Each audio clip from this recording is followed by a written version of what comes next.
Hey everybody, it's Angel with Angel's Craft Closet, and it has been quite a long time since I've done a video, but I thought that this would be a good project to get back into the video making business for crafting.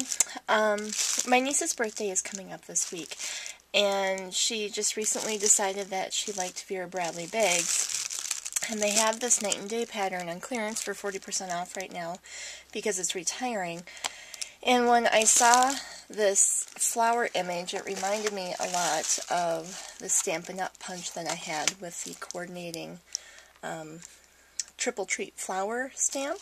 So I thought that I would make her a birthday card that mimicked the black and white floral pattern in this bag. Now, because Vera Bradley is known for quilted bags, I really wanted to do something similar to this card with the quilted background. I had gotten this idea from several different people, but I think it's just a really neat technique to add more texture to your cards. So what I did to start off with, I used, again, the triple treat flower stamp. And I wanted to use a really nice coating black ink, so I used StazOn. Now I'm stamping one of these flowers to use on the inside of the card because I am going to add some decoration to the inside. And what I'm doing is stamping several flowers that I'm going to use on the front of the card, and I'm going to use them in a few different configurations just to add some variety and some texture.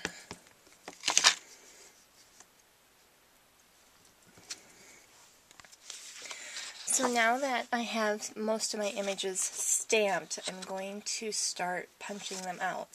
Now, I've done one already where I've used the punches. I've used the 5-petal flower punch, I've used the large flower punch, and I've also used the 1/2-inch circle punch, punching out different elements from the triple treat flower punch. And I've also punched some out of black cardstock just because I wanted more contrast of the black floral images. And it's super easy. Most of these you can just line up right in the center, trying to get an even border all around. And the same with the 5-petal flower.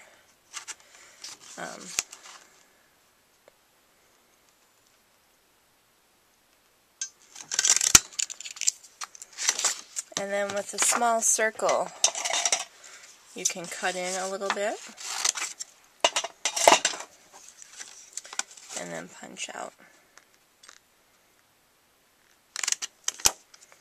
So that you have several images. And then what I did, you'll see that on this one, I punched out the 5-petal flower, and then I also punched out the larger flower, and I mounted it on a black punch flower, which gave this nice black 5-petal flower inset, which I thought added just a lot of contrast to the card. Now what I'm going to do now is go around and trim off the parts that extend over the edge of the card. Pretty straightforward.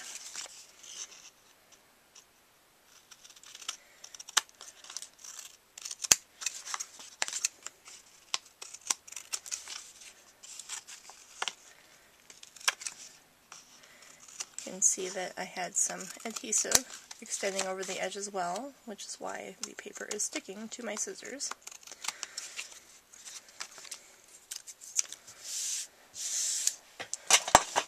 So you'll see this is what the finished front piece of my card is going to be. Now what I'm doing next is I'm taking my square lattice embossing folder and I'm centering this in the middle of that folder, and then I'm going to run it through my die cut machine.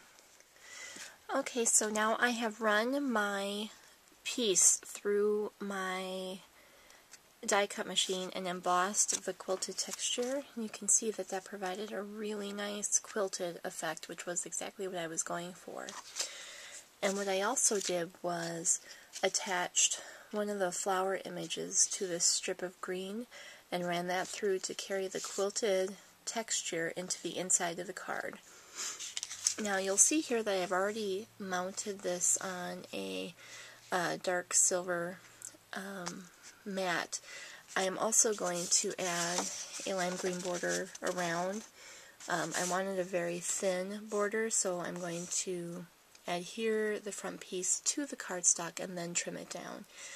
I'm doing this not only just for a pop of color, but since it's my niece's favorite color, I thought it would add a nice touch to the front of the card.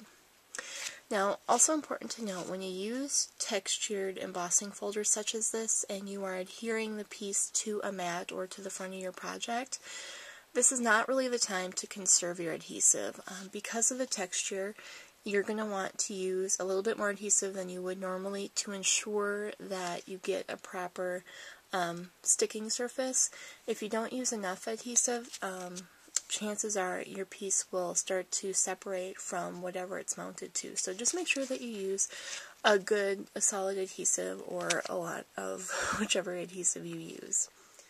So as I said, I'm going to add the green border, and I'm just going to add my adhesive to the back of this piece.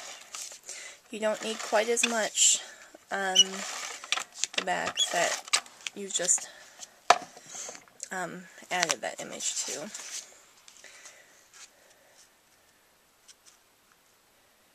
And again, I just want a nice thin border all the way around, just a peak of color.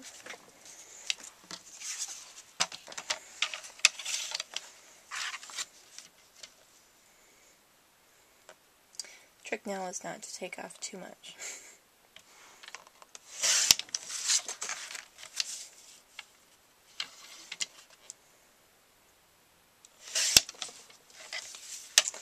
I think that's pretty much what I was going for. So now I have the nice pop of color border around the edge. So now I'm going to attach this to the front of my card.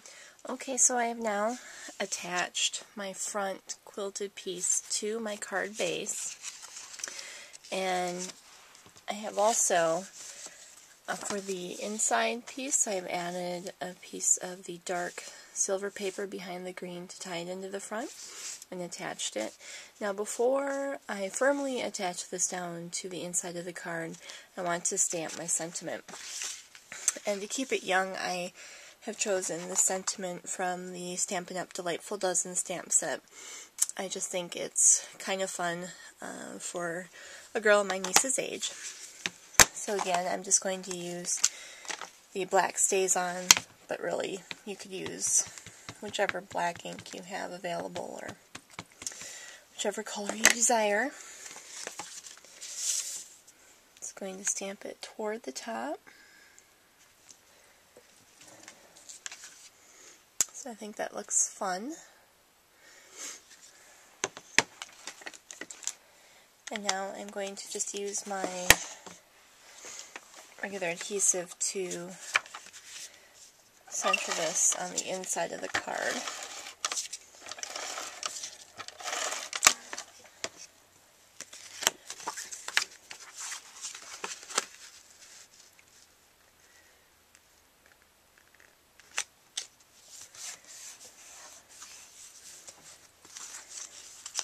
So there is the inside of the card. And this is the front. Now, I wanted to bring out just a little bit of bling. Normally I put sentiments on the front of my card, but I really just wanted the floral design to be the centerpiece. So I dug around a little bit and I found these, not sure if you can see them. They're just like green rhinestones that I'm going to add to the center of the cards. Or the flowers, rather.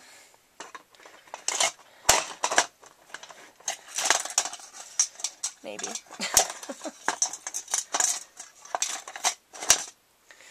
I guess I'll use the scissors.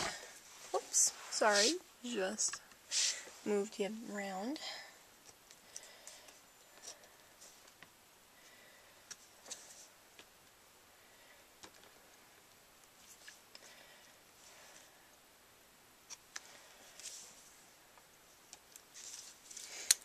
You certainly wouldn't have to do this, but 11-year-old girls like things that sparkle.